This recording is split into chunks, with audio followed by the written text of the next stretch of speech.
Hi, everybody.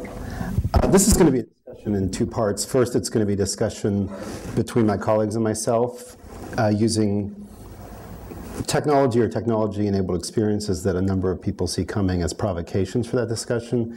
And we'll go through that in about half the time we have, and then we really want to have a Q&A.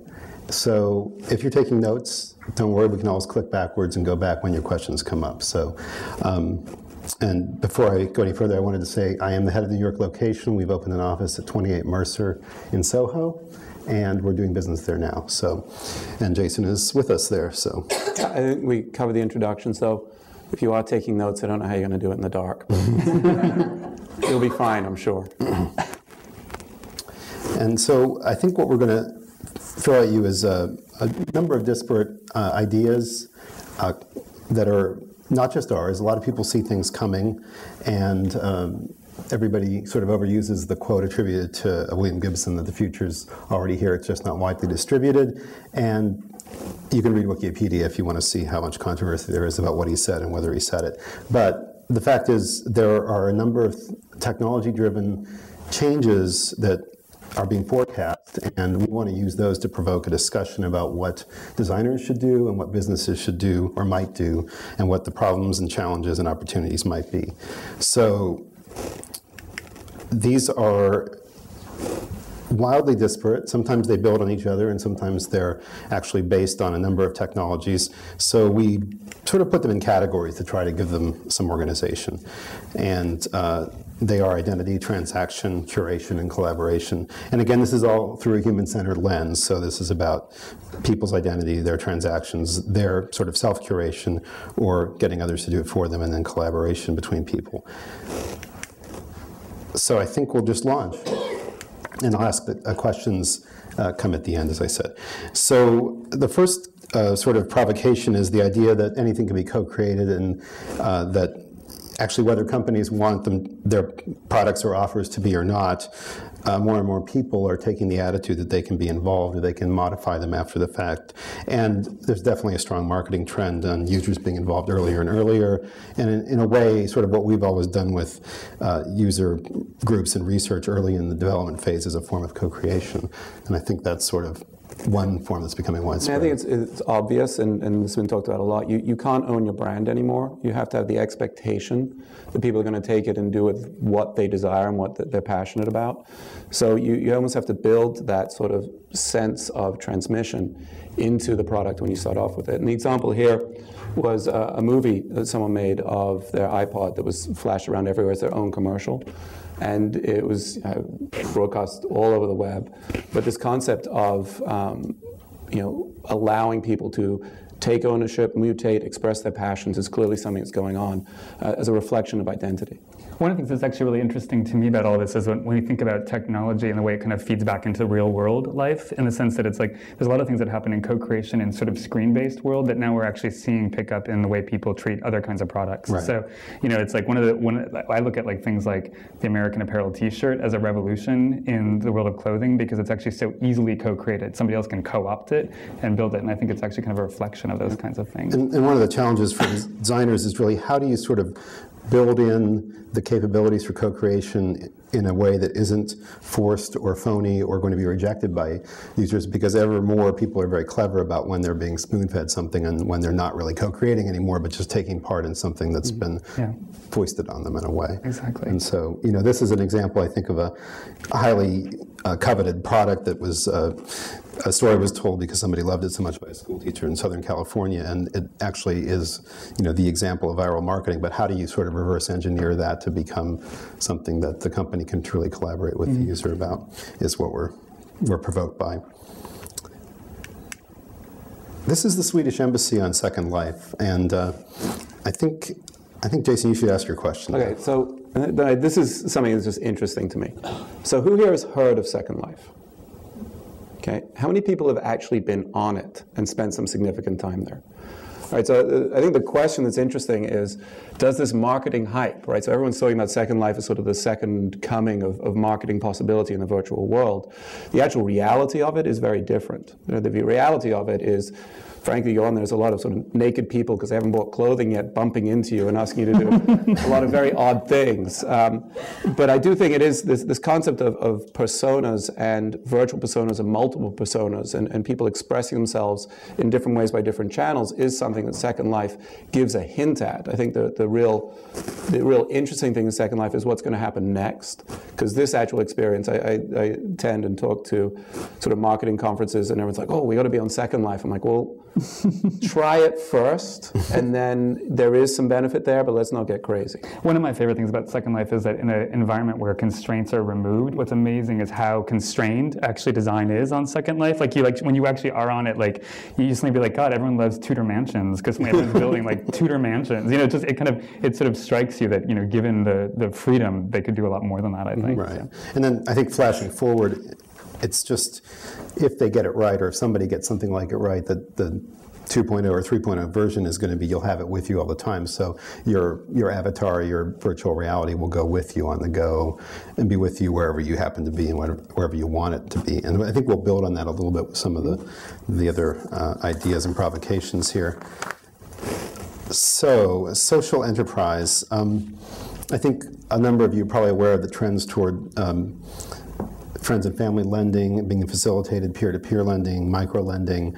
There's a number of different sort of examples that are out there in terms of ways that you can help a social group or become part of a social group to help find something that you want or get an offer that you need. And I think it's basically becoming widespread on the internet, and I think, you know, we're intrigued by what are the opportunities again for facilitating that as designers and as solving problems for business.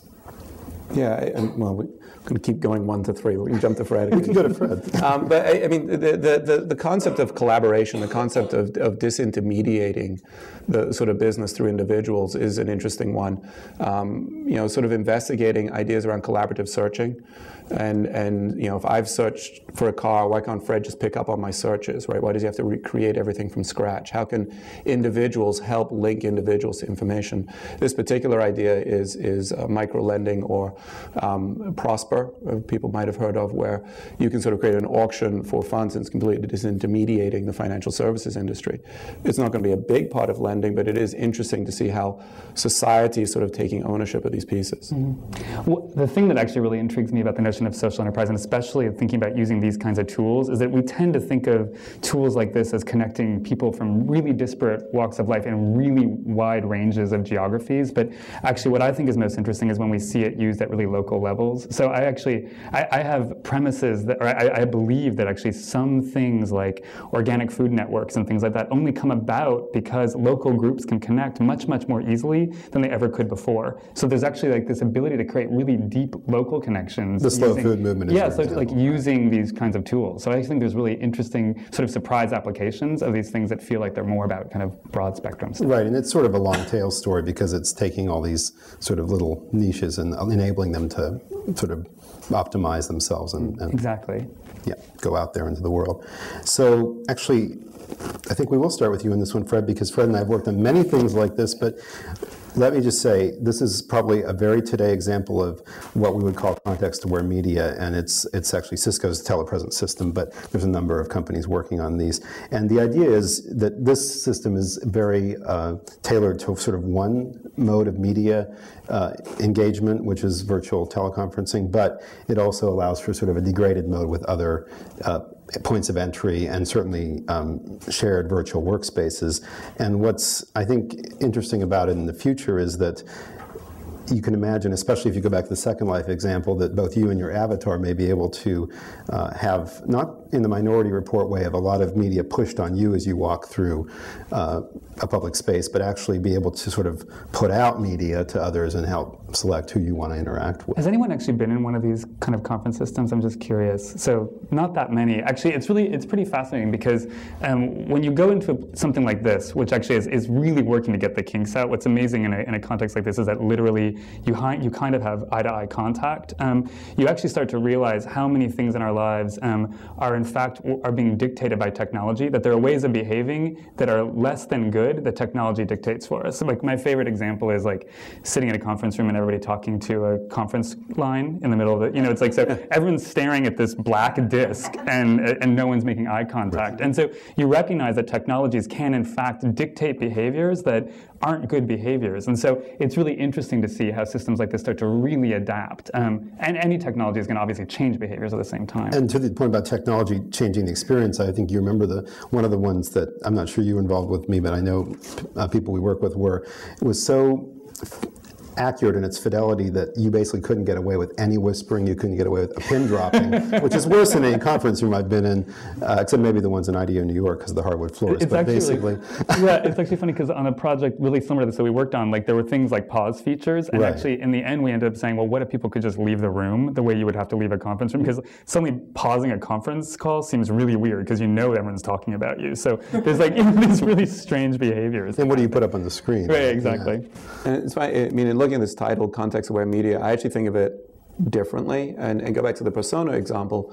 You know, how do people switch? How does the media know what sort of context you're in right now, and how does it adjust, right? So we did a study recently of people transitioning from work to home, and it's a classic story of a woman sat in the car, finished her conference call before she went into her house, right? She didn't want to cross that threshold, and people set this up with very active means. We ran to someone else who shut off her wireless network was on a timer to shut off at 1 o'clock in the morning so her kid wouldn't play games anymore, right? But how does that become a more passive engagement? I think that's the future. How can it passively understand where you are? Example, the cell phone might know where you are, so you've walked in the home and it changes who calls you can receive, etc. So this idea of being context aware, the idea of knowing where you are and what you can do is a thread, and it's moving it from a active engagement to a passive engagement is the challenge. That is key to the users controlling the degree of their active engagement, and I think that goes to the example of pin dropping.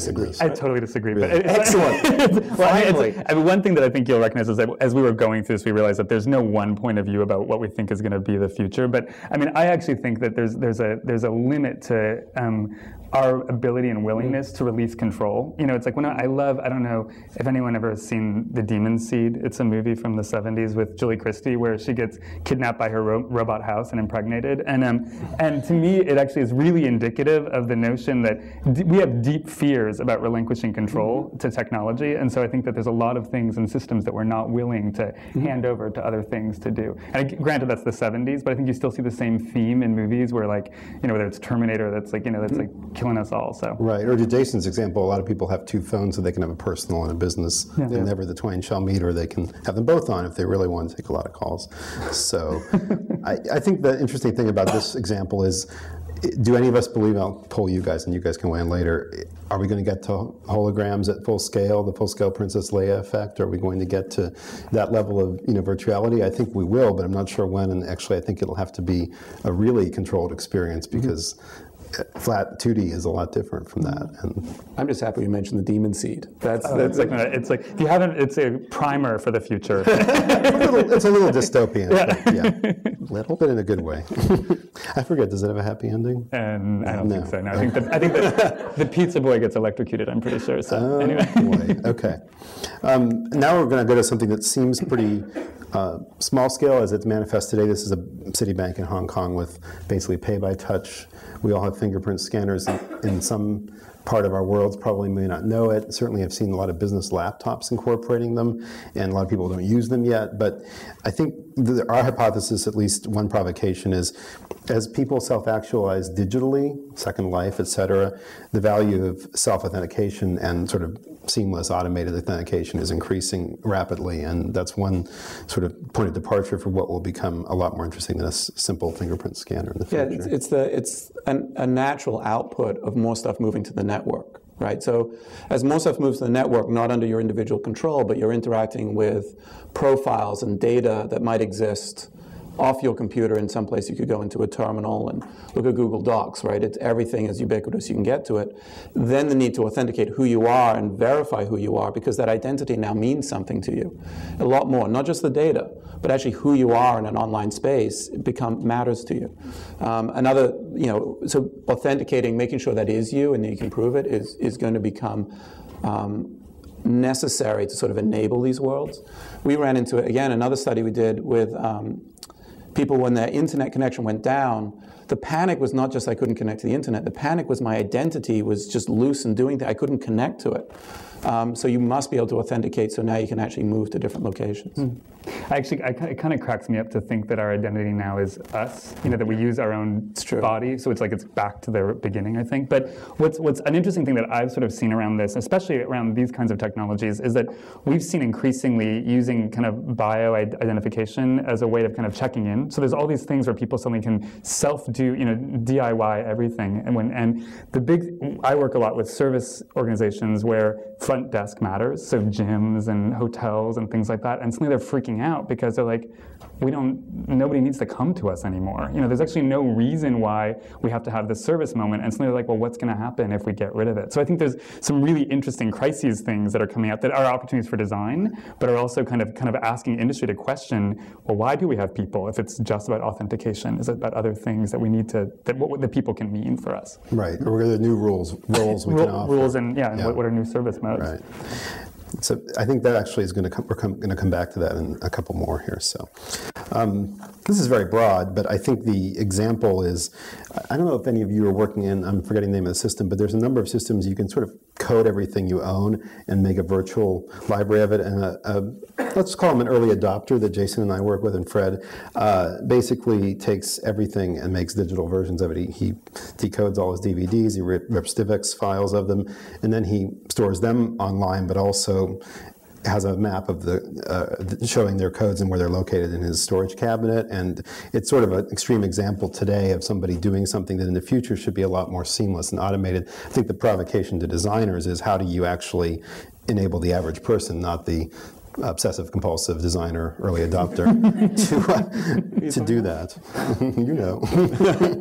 I won't name names.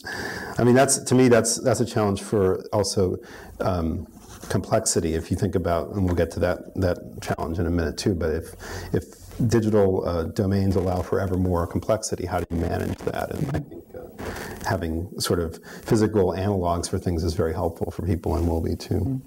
It's also the theme of augmented reality, as opposed to the virtual reality of Second Life, this concept of how do you add layers on top of what you're seeing. I mean, we show here the 3D smart code, right? That can now communicate information. It exists very rudimentarily today in terms of shortcodes from your text message. You can actually get shortcodes back that give you more background of what's happening. And I think you see this layering of information starting to happen in the physical world that needs to be interpreted with a digital world, as opposed to them being treated as completely separate. Yeah, actually, what's really interesting to me, and this is one of my biggest issues often and this is just from a client side, is often people come and say, we want to create these really remarkable layered experiences, and a lot of the concepts are about building technology into the spaces and into the system. And if you remember, like back in 2001, you didn't go into a Gap that didn't have like monitors and kiosks and all kinds of panels. And what I like about the notion of us carrying small ways of entering into these layered systems, i.e. engaging with technologies we already have, is that it feels to me like it's less wasteful, in the sense that it's like, if we're carrying the technology that lets us kind of see the complexity and kind of tap into the information we want to carry, as opposed to us building it into our spaces that really aren't meant to obsolesce as fast as technology does, it actually makes more sense. So I really love the idea that we're starting to build things in that we have the systems ourselves with our phones. At a personal scale. Yeah, to kind of do it at a scale that makes sense, that isn't about building things in a nonsensical way, I think. Right. I think the next one's also a build on previous ones, but we'll first sort of talk about in retail, and this is a very specific example of a company that might not make it actually, but a lot of you may have seen this because it's very popular with kids in most malls that have it in New Jersey, is that right? All over. Yes, indeed. All over.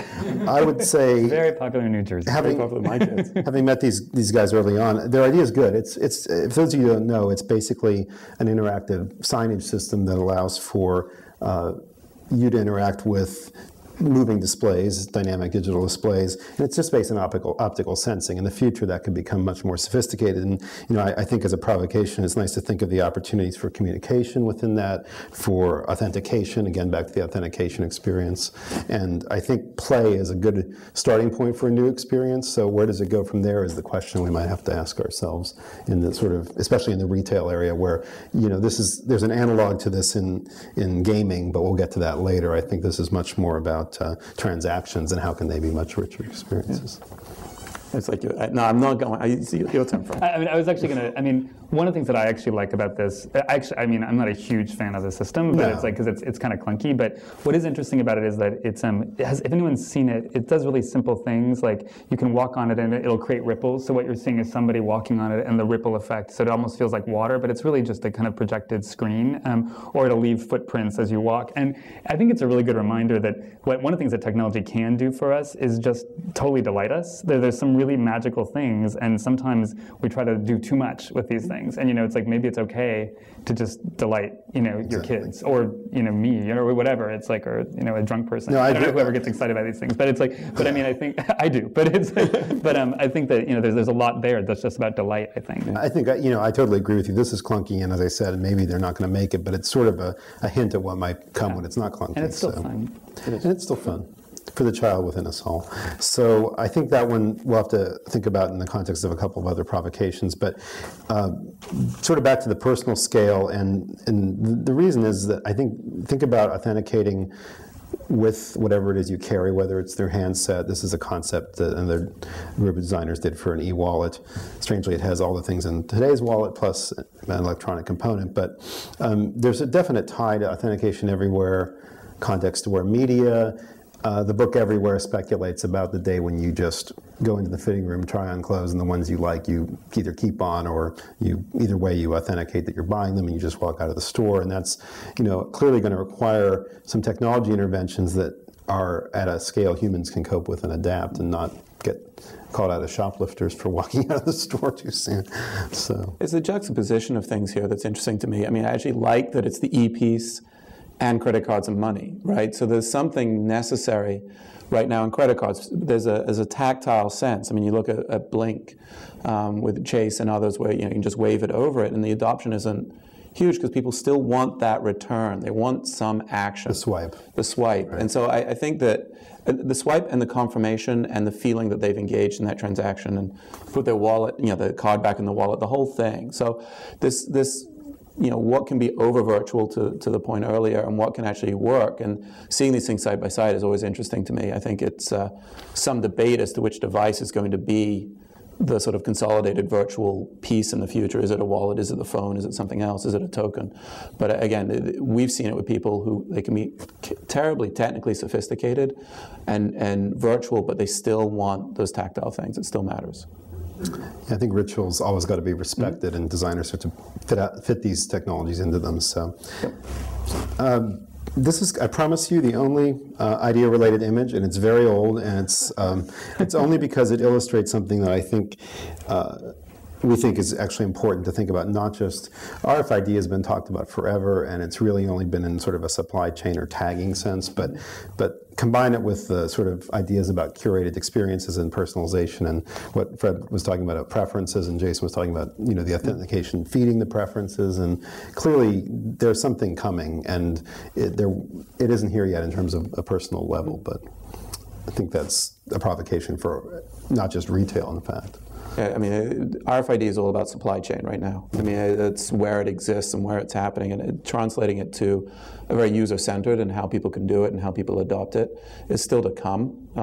It's sort of been whispered about and people have talked about it, but it is something to it that the object knows who you are and there's a relationship with the object, but it really hasn't been capitalized on yet.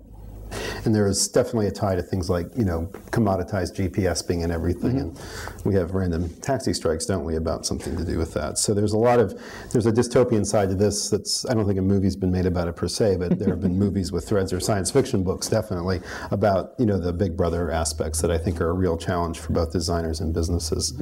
People do not want other people tracking their every purchase and movement. So sort of back to the bright side, this is just, Starbucks. But honestly, there are a lot of smart retailers realizing if we just enable social activities to take place and we don't even worry about necessarily how much revenue we're getting, say, per seat, but how we can facilitate behaviors and connections and then start to understand how to offer things to the people that are making those connections. That's sort of, I think, a trend that is going to go pretty big. Yeah, I mean, actually, this is one that really excites me. And I think from my perspective, just take the retail out for a moment and just think about, one of the things that's so fascinating about some of the kind of community-based, web-based tools that have happened is how much they act as community accelerators. So I was telling these guys a story today about a village called Stapleton in Denver, which is actually it's a big development. And one of the things that they did is that before they actually built the first house, they actually built a website. So people were buying their houses waiting for it, but they built this website. And what was amazing is by the time people had moved in, it was a ready-built neighborhood. Everybody loved each other. They knew they loved. They knew who they hated. They knew, it's like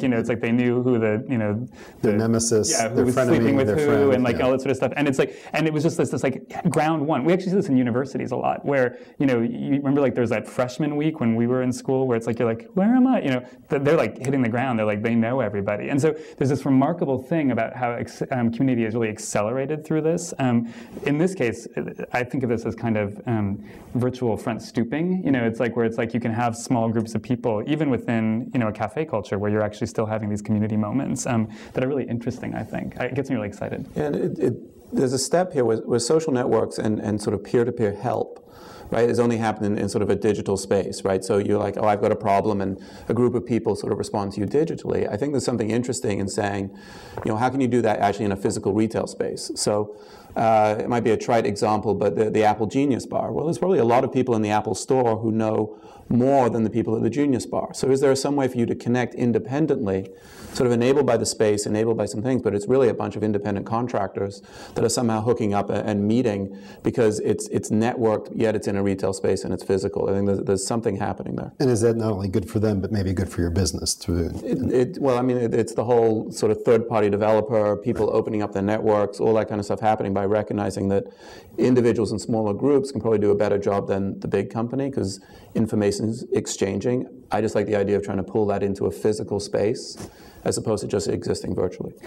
I think there's another side of this, a whole other way to look at this, which is also just to stop and remember for a minute that the notion of Wi-Fi in every cafe is relatively new, but the reality now is that you can't be, something like that, like a Starbucks or anything for that matter. Any even small one without having Wi-Fi piece. So it's actually interesting how technology gets so built into the fundamental social infrastructure of the way you think about certain kinds of retail that we forget how amazing that is, I think. Right.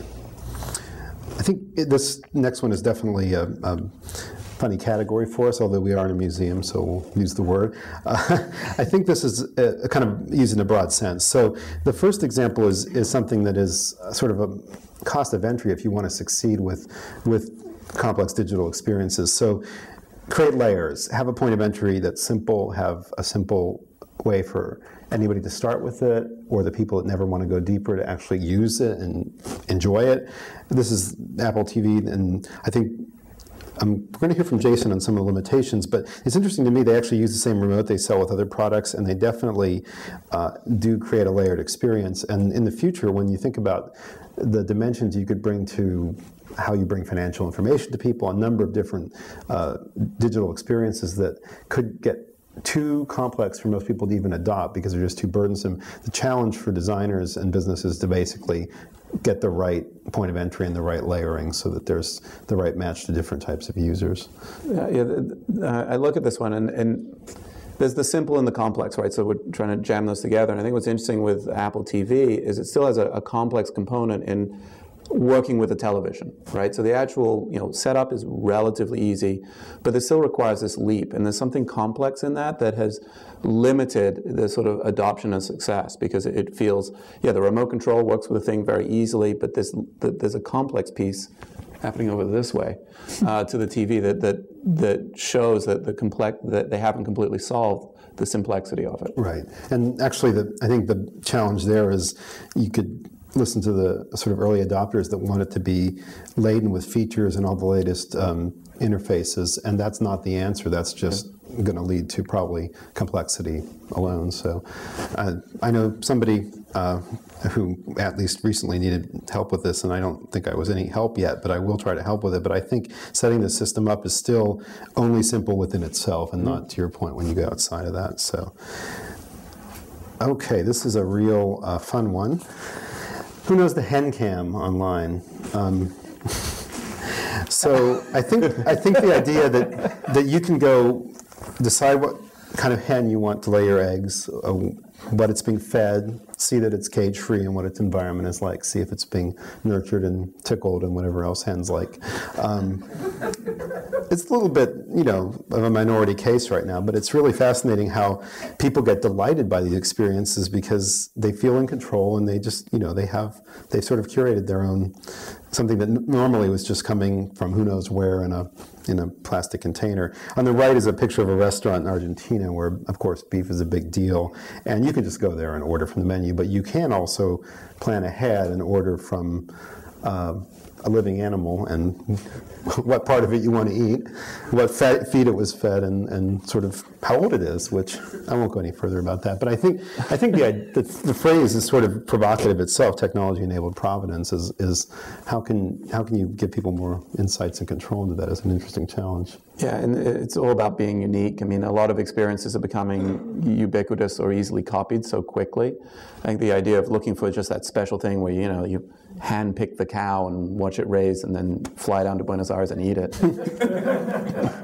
It just is a little odd, but I think this concept of like really digging deep into what is a really unique, what is something really special, and people are always looking for that, and you can find them so easily now that they're getting even more obscure. I mean, you can see it creeping into fashion a little bit too, with certain things, and I think food is a good place to start too, because people are becoming, I think, more interested in where their food comes from. It's the same thing that other types of technology. Not too interested. Well, no, depends on what you eat, I suppose, doesn't it? Speaking of that, aren't we like on a web thing? We're probably like being fattened up as we speak. For this is really us getting fattened up. Us, yeah. Maybe there's an option too. Yeah. That's not right. I know, sorry. Thanks for that, Fred. Thanks. Okay.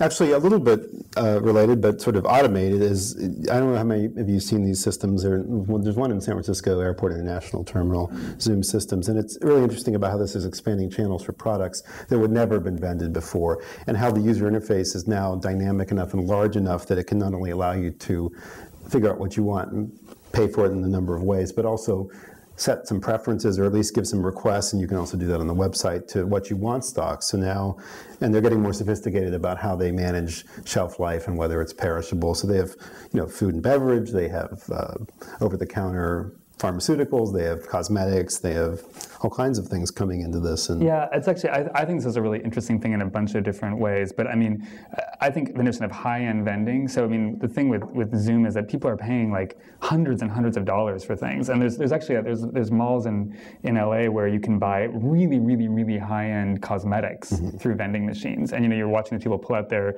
credit cards and getting Perricone prescription through a vending machine.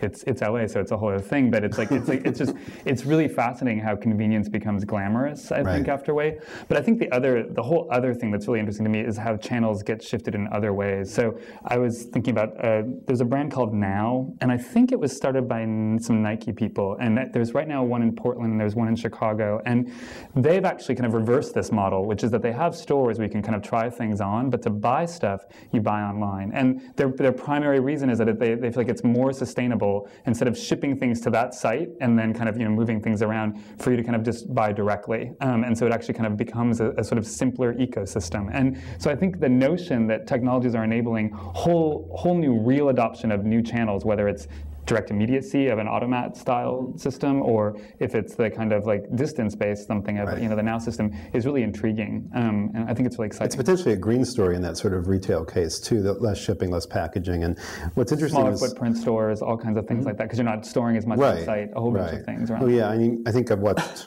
companies like, I'll just name names, Design Within Reach, struggle because they've opened a lot of retail, and I've had their people there beg me not to go back on the website and order it. They prefer to sell it out of the store because they have inventory to move. But I think that example you cited changes the model, so there's a different incentive. Well, that's actually really interesting, because I think this is an example where we may see technology shifting behaviors. So it's like what's interesting about something like this is all about immediacy, right? So it's like the immediate gratification of getting something where you might not typically get it. Like, I want an iPod, I want it now. It's like whatever. And then there's other things like now where it's like the idea of trying something on and getting it, and they're asking you to kind of hold off, which is like, there's very few models like that. Maybe automobiles, maybe eyeglasses, where you're asked to wait custom for things like that. And so there's just really interesting things about how it may be changing some of our notions about what's supposed to happen immediately, what's supposed to happen over time, that actually might be interesting to watch over time. We have to wait for the cows at that restaurant. Yeah, exactly. You're not going to say anything about low-cost cell phones or anything, are you, being vended? Okay. No. All right, moving right along. Did you want to say something about that? No. I'm just teasing Jason. I think there's all kinds of things that could be vended, and I'm excited about it, because I think I'm the kind of person that would rather buy it online rather than go in a store, but the convenience factor and the fact that you can the interesting thing here is, again, sort of wisdom of crowds, or maybe they'll actually listen to your request if the provider's intrigued with it, is the idea that you can feed your requests in and really steer what's being vended. I do think that people find there's something, believe it or not, I think there's something that people find kind of romantic about the idea of buying from machines. There's actually a place, I don't know if anyone's been, called BAM. It's actually, I think it's on the Lower East Side, and it's an AUTOMAT style place where you can buy, I think it's set up for bars, because it's all fried foods, and it's basically like a big AUTOMAT. But what's so funny is it's just a bunch of people cooking fast food and then putting it in drawers, behind the things. So there's nothing technological about it at all, but it's like there's still this kind of it's hipster dining between rounds of PBRs. Yeah, exactly. Better than a greasy slice of pizza. Okay, now we're going to switch gears a little bit. So here's a word that I think could have applied to things like the telepresence, but I think it's more interesting to think about what technology is doing, maybe, again, through different, more social and socially networked means. So the first thing, I don't know if any of you know this website, it's 43 Things, and it takes input from people. You actually have to send things in about aspirations, and they range from the sort of banal, like clean up my desk or get organized, to the romantic kiss in the rain. And then there's sort of abilities to vote on which ones you resonate with, and it's really a way to reinforce what your aspirations are. So, I'm old enough to remember the 70s and the self-help era, and I think there's an aspect of this which is much more powerful, because instead of just, buying books and maybe joining a group, you actually have the power of a huge number of people, of like-minded people potentially. And maybe this is a little bit of a light scale example of it, but it's really gratifying for certain people to see their aspirations ranked highly. It's interesting that sort of the collective, the power of the collective, right? Rather than a bunch of individuals sort of voting and moving things up, you get to see it aggregated at the collective level. And there's something very powerful in understanding where the trends are without having individuals sort of pounding you with comments, right? There's another website that does something similar to this called WeFeelFine.org that screen scrapes blogs and looks for the word feel or I am feeling, and sort of ranks different words, and you can search by male, 40-year-old males in New Jersey on cloudy days and what they felt in the past. I don't know why that came to me, just sort of happened to pop right in there. But it is interesting that the idea of being able to understand how people are thinking in an aggregated method. So rather than one-to-one, it's many-to-many. And there actually aren't that many things that are many-to-many. It's just this collection of ones. So that's something that we see happening a lot more. Definitely. It's a transparency story, I think. Yeah, it's sort of like you can't say that you have sort of authoritative sources now. You sort of have an automated way of getting what the zeitgeist is. We Feel Fine is interesting because it has words like afraid, exultant, all these different things, and you can sort of catch the mood. And if you look at it over time, it's tracking world events, it's tracking a lot of interesting things to those demographics. So speaking of transparency, I think this is a great example. This is what happens to companies, and this is a real challenge for both designers and business. But here's the darling of designers everywhere, and I'll speak for myself too, Apple. And we know because a lot of their designers used to work for us that they make beautiful objects that are not a green story. And any of you guys go to iPodDeathClock.com, you can actually put in your serial number and your usage and find out when it's going to die and become landfill. So here's a group of people. Here's a group of people that love their products, but were really concerned about their impact on the environment. And they basically created a website to agitate about it in constructive ways. And it's surprising that, sort of the most, I'd say, engaged CEO in design in the world, Steve Jobs, actually responded with a keynote address within a year, and they were very pleased about that. But what other examples? I think there's so many now that you can just read even the blogs, the way offers are being put to trial almost by the trial. It's any lawsuit or cease and desist. I mean, these things keep happening, right? Where it was a couple of years old, the AOL recording, right? Where someone recorded their customer experience trying to disconnect from AOL and put it up on the site, and they couldn't get out, right? So you can't assume that. You got to assume transparency with customers. You've got to assume that if there is something, they're going to find it out, and be prepared to not just prepared to deal with that, but work that in from the beginning. Don't assume you can gloss over. And we had you sometimes see people and the first rev might not be good, but they're building the second rev. You always have to anticipate what the comments are so you can point to the next thing coming. That kind of road mapping of product innovation becomes even more important when the cycle times are quicker and people can find out the flaws and share them so quickly.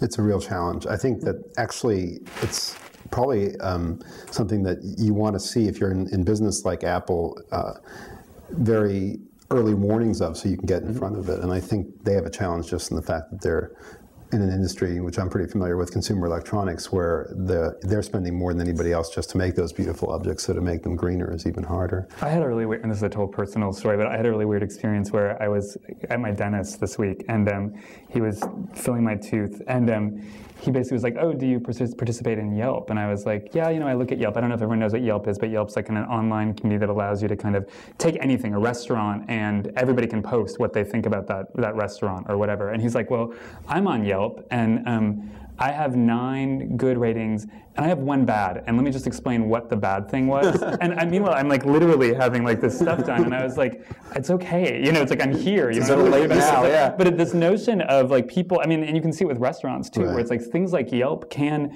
make or break a restaurant, and there's this real interesting notion around what makes you an expert, and there's all kinds of tension around that I think is really fascinating. Well, yeah, it goes back to the sort of golden age of the internet. Is basically what value is there if somebody says a restaurant has 39 health citations and there's nobody checking if that's really true or not. Right. It can really destroy the reputation. Which I think will really relate to the next thing we're talking about. Yes, so I will go to that.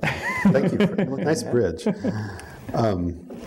This is a sort of help yourself with medical issues website, but it also connects you to people that are interested in the same issues. And I think that's a good example of the wisdom of crowds, but it is sort of to the point. Yeah, this is actually fascinating to me because, one of the things that we often talk about ourselves as being more informed than ever, especially around things like health matters. Mm-hmm. We do a lot of work in healthcare, and one of the things that actually probably scares a lot of the doctors that we talk to more than anything is the internet. And one of the things that they say is that we have more people misinformed than ever. I mean, the reality is now you can find any opinion you want in the world on where you are. And so when you're looking at self-diagnosis, it's actually quite scary to them to have people come in with wildly divergent perspectives but be quite firm in their beliefs because they've seen it on the internet. And so I think there's a really interesting question about and it goes back to that question about Yelp, like what's the role of authority in a kind of democratic world of information, and what kinds of things, how do we know where we look if we want to understand where we should trust, what we should trust about our health and what we shouldn't. Exactly, and the crossover to the physical world isn't at the demon seed level, to use your earlier example, but it is those people that are so convinced that they're actually taking pills they get not through legitimate means, or they're taking lots of supplements they shouldn't be taking and having complications, or in the future maybe there are devices people use for dealing medicine to themselves or maybe even procedures, and it's a real challenge for designers not only to say how do you make that a good experience with a doctor's care, but how do you make it something that isn't so automated or so available that people can do it without the proper at its extreme, oversight. This can be really worrisome. Like I gave a lecture where I followed a kind of a health, sort of a government health professional who was talking about the advantages of some of these kind of technological self-help, and specifically looking at providing psychiatric care to underserved populations. It seems to me like you're really in really risky situations when you start to think about technology as a stopgap measure for situations where you can't fill in with real people. And I'm not saying that real people always matter, but I think there's this really funny line around this that's quite, I think, kind of scary. That example, it's good intentions, but there's a lot of potential bad outcomes. The question is who's going to get served by this and who won't. Right. And what does service mean?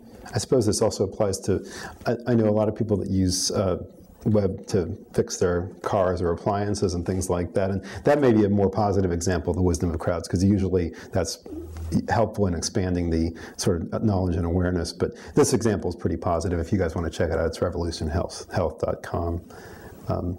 But yeah, okay. I think well, I'll go for something completely different. This is an example that there's a hilarious video on YouTube that makes fun of this, saying basically if you wanted to spend $20,000 to have a video phone with your mom and have her spend the same amount of money for that enjoyment, then Microsoft is just what you want. But this is just a prototype, and I think the idea is that it's important is that it's not just applying display in a different way, it's actually interactive, so you can put objects on it that are recognized, that are interactive, and elements, and that the person on the other end of the experience, or the people, I guess it could be multiple, can interact with as well.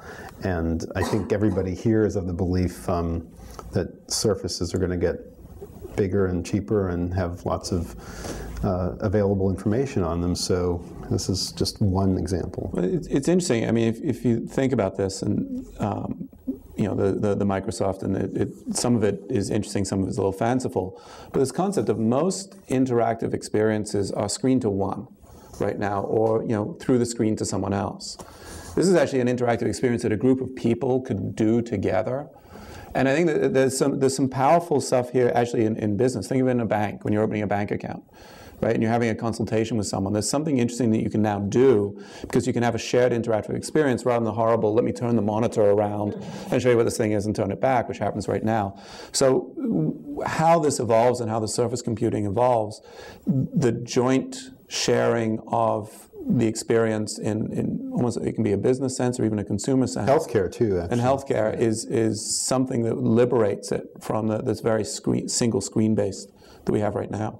I think it actually goes back to that initial statement that we were talking about in terms of thinking how technology dictates certain kinds of interactions, like talking to the conference. I mean, this is a great speakerphone. And this is a great example. I mean, screen is power, right? So it's like right now, it's like when you're talking to a screen, the person who owns the screen has some level of control, whether it's a banking situation or whether it's in a crowd like this. And so I think the notion of how by shifting the idea of the way these technologies plays actually shifts the dynamic and creates whole new social dynamics is pretty exciting, I think. It is, and there are challenges to be sure, especially like in the healthcare example around privacy and even the financial example. But I think it's definitely where I think designers get excited is how you can make those sort of interactive experiences much more relevant to people and complete and rich. And so we'll see about that one. I'm sure it won't sell if it's $20,000, but this one frightens a lot of our clients, but it's happening, and I think it's certainly pretty widespread in the software world. There's a whole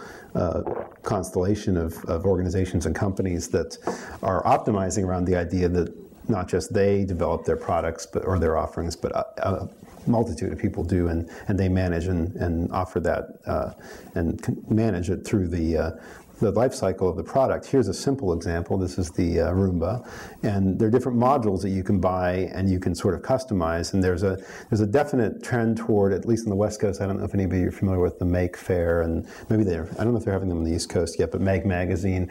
The idea that some levels of software and hardware are not requiring sort of super high-level expertise, that people can understand, not just even programmers, but people who just want to learn about it, and it's just like learning how to sew or do something else.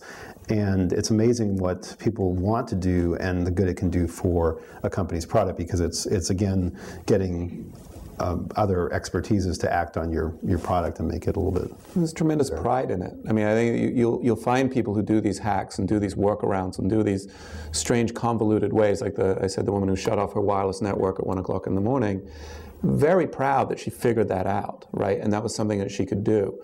If it had been a switch and something she'd been able to program really easily, I don't think it would have been as much fun. Right? And she wouldn't have talked about it with such passion. So I think you see things like this example and others where people are looking for expressing themselves through doing things in a different way. It's a sign of uniqueness, which people are looking for.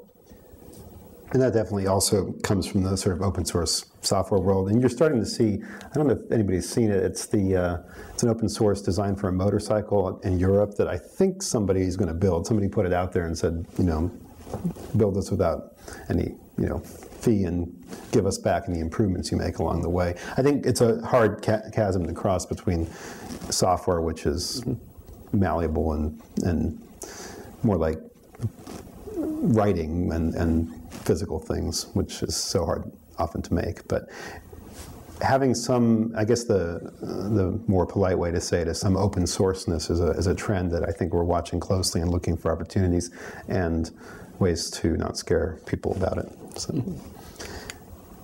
And speaking of that, does everybody know what this is? This is pretty well known. The Southern California fires last month, a lot of people who had to evacuate were using, make sure I get this right, this is Twitter and Google Maps to basically understand the status of the fires and communicate and share information. And it was much more effective than any other means, certainly any telecommunications, any of the emergency services. In fact, they were using it too, as I understand it. So, but mashups is more than just web mashups. Well, I mean, the first time we wrote this, it actually said web mashups, and we took the web piece off because there's an opportunity in the space between different pieces, between music and maps, between maps and voice calls, between voice calls and computing, between home and work. I mean, a lot of people are very focused on the individuals, and there's a real opportunity in the way things cross over that hasn't really actually been explored, and you're seeing these happen ground up. There was a Steve Follett search, whatever. Follett search. They're starting to happen, and I think you'll see more of it as the actual technology and the actual web and the Twitter gets stable. Now people are going to just start throwing things together a lot more. And of course, there's music and videos. Music and videos. That's been around for. That's the old one. I think we'll end on a broad one that has really big implications, and I think these are just two very different examples. And I should let Fred talk about the one on the right, because I think you said you use that with your doctor. The one on the left, everybody I think knows, is Nintendo Wii. But bringing sensors to gaming in a way that actually made for physical interactions that were actually good for people instead of sitting there and basically getting a repetitive stress disorder in your hand is really amazing to me. And I think there's a lot of fun that comes out of it. There's some funny stories, like a colleague of ours who was boxing with a Wii late one night with some friends, and the neighbor downstairs basically called the police for a domestic disturbance because they were yelling a lot too. But all in good fun. But sensors, what intrigues us as designers is when sensors become much more ambient, and the challenges for how, again, to give users a good experience in the sense of control. Wii is a great fun example, and I think the one on the right is what, metabolic meter? Metabolic tester, yeah. And you grip it with both hands. Yeah. And basically, these things are getting ever cheaper. We worked on years ago in Palo Alto, we developed for a startup a really early version of these, and we developed sensors from scratch, which was kind of nuts. But now I think it's all becoming very commoditized. And so what happens when your office chair is telling you you're really stressed out and you're headed for a heart attack, so you better go have a lie down or something? I think that's where it gets really interesting. Yeah. I mean, actually, I think what's encouraging, and so I mean, there's the extreme, which we already talked about on this slide, but I do think what's really interesting here is also to think about the fact that for a long time we've sort of thought about technology as something that we look at or poke at. It's like, we're either looking at a screen or we're touching buttons, and that's the way we interact. And I think the notion that there's new ways to experience things, and so like the Wii is a really fascinating example where it's like it uses gestural it's a gesture-based system. Right. So it's like it means a whole different thing about the ways that we interact with technology and what it means to be in technology. And it's amazing how sort of the first efforts of that are so crude that people were breaking their TVs with it. I mean, it's not intended, obviously, right. And it's really fascinating how different the reactions are that you get in the scale of them. So that's kind of our last provocation, and I think rather than try to sum it all up, I think we should actually open up to questions, and I'll click backwards and forwards if that makes sense, or we'll just talk. So it would help maybe if you guys are willing to raise the lights a little bit. Thank you. Questions? I see a hand over here. Oh, I just wanted a clarification of what you were talking about, text messaging versus 3D smart code. When you were talking about physical versus meets digital, what's that? The 3D smart code is something that's not completely rolled out and is still being developed, right? You can get the same effect through text message smart codes. So the Virgin Record Store in the UK, you can actually have a short code, right, that you text the message to 2257, and it will reply back to you with information about the album you're looking at. So these short codes enable you to cross without actually having to have the scan of the 3D scanner. So it's just a way to bridge from the physical object to the virtual object that can be done in a very low-tech way that exists right now, cool. But the sophistication increases with the smart code because it doesn't have to go against the database. In that example, does that include checking inventory on that item? No, I don't know. It's rudimentary text-based response. But that's going to be something I think people are really keen to do on the go, as well as a lot of people already are checking inventory before they on their computer. Before well, so in that case, that means you're going way far away to do something really close by. Right? Yeah, that's really interesting. Yeah, that help clarify it? Okay. Follow-up question. RFID. Yeah. What's that acronym for? Radio Frequency Information Device. I'm not sure what the ID is. Identification. It's just ID is identification, I believe. So yes, low-cost transceivers, basically in many objects to basically track what they are, where they are, etc. So, and it really has been the hype of the past probably, I don't know, more than 5 years, 10 years, but it's only really widespread in certain, there's a big box retailer I'm pretty sure uses it named Walmart, but yeah, an inventory control system. So I think we'll go back to the e-wallet and the example from Everywhere, the book that I mentioned about basically a different checkout procedure for retail. I think it's going to be essential to figure out how that plays with security and with other concerns, because it's really, if it's inventory control now, what it really is saying one of the merchandise is walking out of the store. Is that a legitimate thing or not? So, why is it used for baggage yet? Baggage? I don't know. Is there any example we can think of it being used for baggage? Yeah, well, the actual chip itself is cheap, but there's the infrastructure built around it, right? Just simply changing. I was on a project once with changing those codes on those bag tags, and the system that if you're on a Star Alliance flight and you went through San Francisco to Denver and then switched to Lufthansa, just simply that system was incredibly complicated, the idea of introducing a new technology in there. So the actual RFID is not the problem, it's an infrastructure problem. And the airlines don't exactly have a lot of cash these days, do they? I noticed that these are all ideas and provocations that are pushing the outer boundaries of what's possible with technology. I'd like to propose a 20th, 21st, and 22nd provocation. Like, what about the majority of the world population that isn't able to access the advantages that these technologies hold? Yeah. What about, as a 21st or 22nd provocation, the increasing scarcity that we're experiencing, and the fact that a lot of these technologies may not be able to be produced in such quantities, given the constraints that we're facing with our environment? I think they're both really interesting points, actually. And just speaking to the second one, I mean, I think that there's two ways to look at what technology might enable us to do. I mean, in one case, you say we go in this path and we're meant for wreckage. But then I look at things like the Cisco system that we showed, which was that distance conferencing system, and then I think about plane travel, and I start to wonder, like, are there really interesting ways that if we started to really seriously think about what the benefits might be of adopting new kinds of technologies, we might actually get into new kinds of systems that might be ultimately beneficial for us. So I think that and likewise. there's programs. I mean, I met somebody in India where the whole point was to bring computers that were networked into villages so villages could start to communicate. So in a lot of sense, these technologies have greater impact when we start to think about them within that lens, and that's what's really exciting, I think, in relationship to that. I think. I wanted to bring them up. Yeah, no, I think it's great. Yeah, it's really good. I think the first provocation, the 21st provocation, is and that's also really good, by the way, too. 21st provocation. Yeah, we used to have them. Those are better. The 21st one, though, about the rest of the world, basically. I think there's a real challenge there. There's one example we cited of micro-lending that's really key for helping that, and how can just the right amount of technology enable that? A number of years ago, we worked on basically a cash register project for sub-Saharan Africa, and the idea was that there are these people who are basically trading with each other, and they cannot and will not use anything more complex than really something that's much more physical than electronic.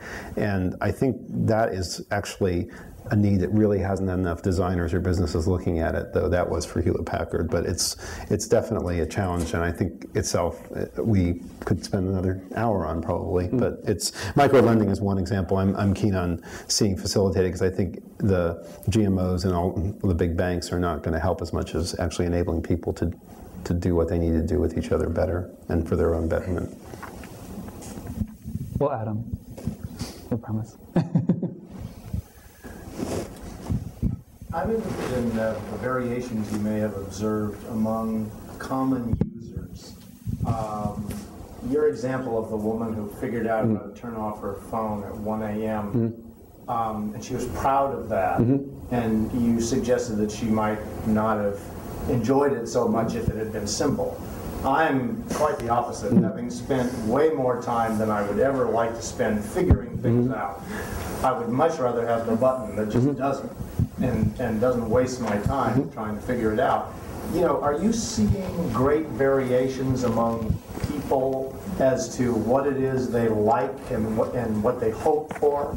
Yeah, well, there's always variations amongst people. I mean, I think that everyone's from a different end of the spectrum. I think one of the study I referenced there was something we did working across the country, looking at people's use of converged media, right, across different channels.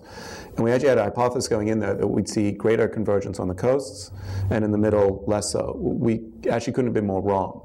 And I think that what you're seeing is a technical fatigue starting to creep in on the coasts, and the middle America is actually embracing this technology in a lot deeper sense. So one of our findings coming out was to put more controls in, so that people didn't feel they were technology bombarded the whole time, and that was very popular for people who were suffering the fatigue.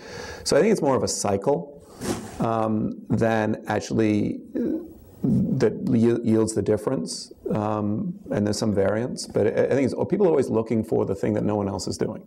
How about age? Again, it wasn't. We went into it thinking we had an age distribution that we were looking at, and we anticipated it to be, it'll be the kids doing this and the work. That was just not true, and it was very surprising for us. It wasn't a huge, multi-thousand person study, but it was surprising enough that it was our anchor that it was everybody's leading these experiences, and the client was like, "No, that's not true." I'm like, "No, it's true."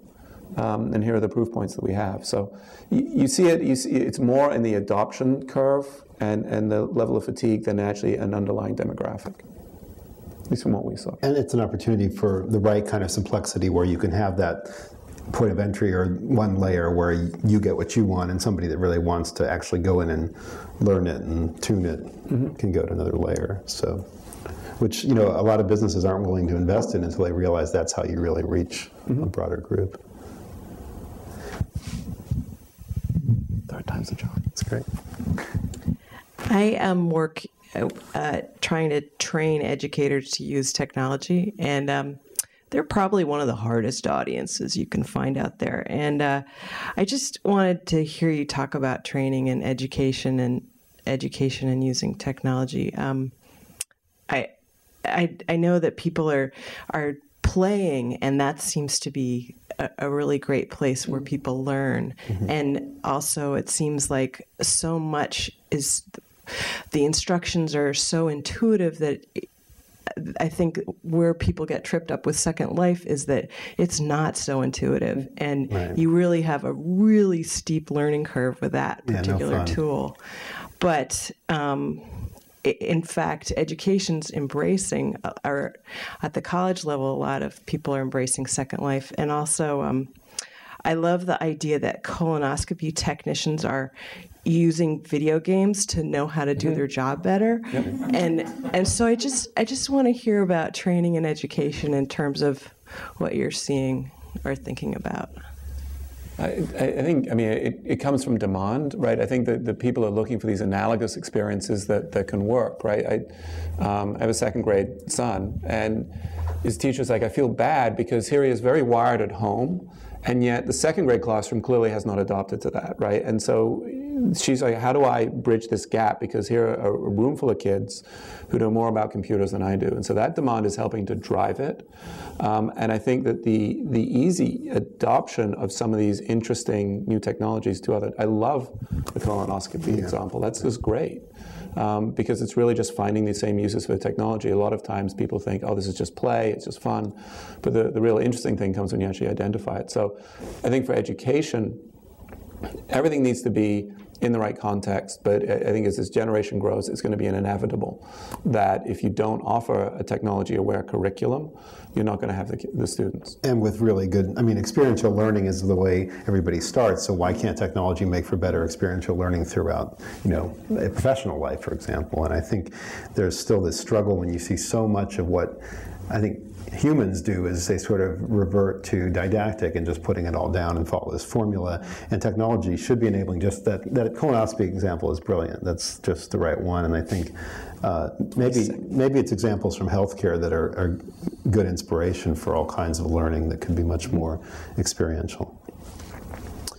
And you, Fred, I know you've worked on a learning facility at a large scale. Yeah, I mean, we're seeing this all over in the notion of simulation centers, especially in the medical context. And obviously, simulation has become like a whole different thing, I think. But I think the other thing that's interesting, and this is maybe not even where you were going, is that what I'm so really fascinated about is just how much education itself hasn't shifted based on the tools. So there's something about some of these technologies that indicate the idea, the power of the collective, and we, and instead of I, and things like that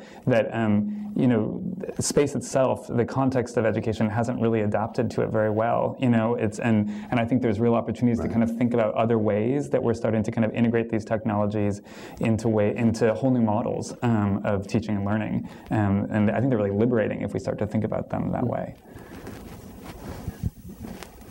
You touched on the greening of technology a little bit, but we seem to live in a very disposable mentality in society. And should the designers be designing things that are less disposable? And is there an educational component to this? Yeah, I think I'll speak since my background's with product and object. I think the problem is a lot of designers now that are coming out of universities don't want to design landfill, and it's very distressing to go to a big consumer product company and understand that the business model is currently based upon the razor and razor blade and metaphor. And basically, we're lucky enough at the level we get to operate at to figure out how do we actually help that company figure out a new business that isn't about that. But I think that's rare that we even get to do that. We certainly have a lot of people coming to us saying, help us figure out how to get out of that, because the razor and razor blade is ultimately a trap anyway. But the worst thing is it is really, I think, not a good story for the environment. And that, to my mind, I'm now hiring a lot of designers. It's really front of mind. Am I going to come here and design a lot of something bad for the planet? And I think that's where the example we cited of the Apple agitators is very apt. But it isn't easy because we're an industrialized economy and society, and people actually are very desirous of these things. So I think you have to take the long view and say, not only how can we help shift a business in a big way, but how can we take the initiative to use design to start shifting them in small ways and have a strategy to build that up to make a big difference over the long haul, because these changes don't happen overnight. I think in your large scale sort of practice, it's probably happening more, and definitely in the furniture domain, at least everybody's using a veneer of LEED certification and how green my chair is to say, we're as good as anybody or better, but I think that's not where the problems lie. Chairs last a long time and people aren't piling them up in landfills. So we have time for 2 more questions.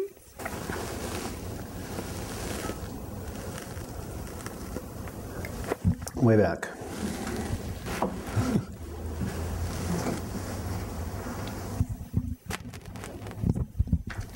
You spoke about different things like the AUTOMAT, and I've seen iPod vending machines in airports and in malls.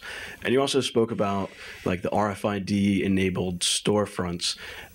You also even spoke about the front desk at the gyms. Mm-hmm. So do you see human interaction decreasing, like the amount of human interaction when I go to like make a purchase, when I go to buy a pair of sneakers or buy an iPod, or even you can walk into Starbucks with your iPhone and you can just buy a music track. Do you see the amount of human interaction decreasing in the retail environment? This is, I was saying that this is actually a big issue that I see, with our clients coming to us with quite a bit. I'll be really frank, just speaking from a client perspective, the human services is the most difficult thing to design. And so actually, frankly, a lot of our clients, the knee-jerk response would be to say, can we build humans out of the system, so we can actually provide better service. I think and there's funny, weirdo things that happen when you start to do that. Like one of the things that we've actually seen through a bunch of work that we've done on self-serve is that, when people are ordering, for instance, French fries by themselves, they'll actually order more. They'll upsell themselves because they don't have to tell anybody that they're going to order an extra. It's like no shame spiraling. So there's all kinds of weird things that happen when you start serving yourself. I think what I see as the benefit here is that I do think that if we start to think creatively, it allows us to say, well, how are we designing meaningful human interaction? So if we've kind of taken out the check-in rote, like you're at the gym today, whatever. What's the meaningful thing that we can design instead? And so I actually see it as a huge opportunity. And I think a good deal of our clients do as well, where they're saying, well, we can actually do something really fundamentally different if we don't have to worry about somebody being there just to make sure somebody's not stealing something or walking in the door when they shouldn't, things like that. So that's the opportunity. Though I do see tons of situations where they're like, just get rid of the person if we can. So. Well, and I'll add an answer on for the sort of digital retail experience, because so many people prefer, as I said, I do, to buy online. But where that breaks down is when you have a problem, and how do you actually get satisfaction? I think a lot of the human call center offers right now are pretty pathetic, but I think technology can really enable much better experiences. And you can imagine, especially over complex interactions where maybe you're dealing with a service instead of a product, having a much better experience talking to someone who's actually going through the same experience you are and looking at the same screens and the same complex data that you are, and really, pointing out things to you that you wouldn't understand just talking to somebody in Bangalore or wherever they are. So I agree with you, a total opportunity. And on the retail side that's already in a digital domain, I think there's a huge need for a better human experience on the back end. Yeah, I actually always refer to banking because I guess I feel like there are moments that become kind of the tipping point, and I think the tipping point for technology-enabled service replacing people happened 15 years ago with the ATM. Right. It's like, so I actually think the moment we said we're comfortable getting money from a machine and banking through a machine, we got comfortable with the idea that we didn't have to have people in a lot of things, and so I think we're well advanced into the realm where we say we don't actually need people to engage with these things. Right.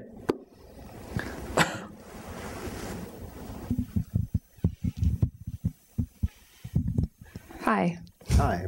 I'm not sure exactly how to phrase this question, but I've been thinking a lot recently about sort of the evolution of Zipcar, mm-hmm. and how obviously it started as a kind of green, eco-conscious thing, and now there's a certain something else to it. Part of it, I think, has to do with the fact that now you can maybe drive a Mini. And I think that that's a really smart idea. There's a certain unattainable luxury in that sharing. Right. And so I've been thinking a lot about the idea of sharing and how that can kind of contribute to a sort of luxury factor that most people can't have. Yeah, you mean you never buy it. If you were going to buy a car, you'd never buy that one, but having the ability to just zip your card through it and take it off. Yeah, and I just wonder if there's any sort of, again, an ill-formed question, but I'm wondering if there's any sort of other technologies that sort of idea of sharing to gain something that's actually, it's a weird sort of combination between owning something and sharing something and collectively having, indulging in a certain luxury that would be otherwise impossible as an individual. Mm-hmm. I don't know if I don't know if it's quite the right example, but I don't know if people have heard of shop mobs. Shop what? Shop mobs, right? So it was goofy pseudo-English accent. It's from flash mobs. But from flash mobs. So flash mobs are the idea of you text a bunch of your friends, you show up and take off your shirt in Abercrombie's or what have you. In shop mobs, what people are doing is actually texting each other and descending upon a store. And usually for larger ticket items, say, all right, we will all buy refrigerators here today, but you need to give us 10% off. Right? So it's a similar sort of thing where, again, the power of the collective is actually helping make things happen. So it's not quite necessarily the shared experience into luxury, but the idea of everyone having a communal event is doing something of benefit. That's happening in Asia mainly. Yeah. Yeah. Well, they have a thing, it's called bag borrow or whatever. Right, where people, it's a library of like luxury bags. So if somebody wants whatever the name is, a Birkin, for example. They can borrow it for a period of time, pay for it, and then give it back, and then whatever the next current thing is, they can then, That's more analogous, I think, to the question. Yeah. Well, I mean, and I think I think as that expands, the possibilities are endless. I mean, and I think you're right. I think the question is it going to be covetable enough? I definitely think Zipcar has been really interesting. I think Bagbar and I think it's still a paid subscription service, but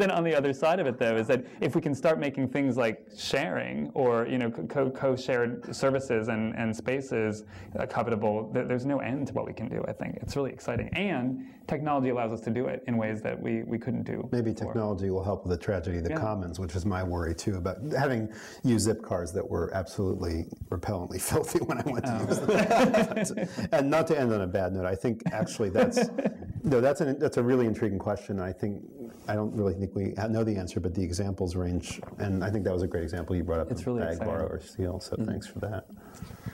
I have to thank Tom, Jason, and Fred for coming this evening. The IDEO exhibition will be open for the next 30 to 45 minutes if you have not gotten a chance to see it or you would like to see it again. So thank you.